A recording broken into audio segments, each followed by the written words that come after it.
go for it. Faulting is a very common process that is caused by much larger scale Earth system processes such as the movement of tectonic plates.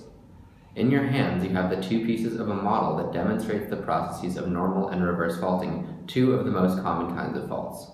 To begin, hold the piece with the square cutout in your right hand and the piece with the semicircle cutout in your left.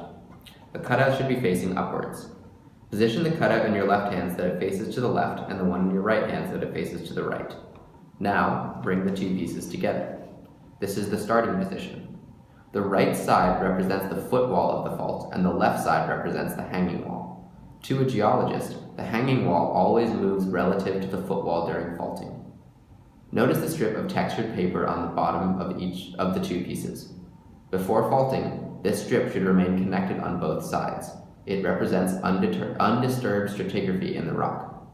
Now move the footwall upwards, but keep it connected to the hanging wall. You have just simulated a normal fault. Remember, the hanging wall moves relative to the footwall, so in this scenario, the hanging wall has actually moved down the dip of the fault. Hold the two sides in place and notice that the stratigraphy was disturbed, and that the left side is lower relative to the right.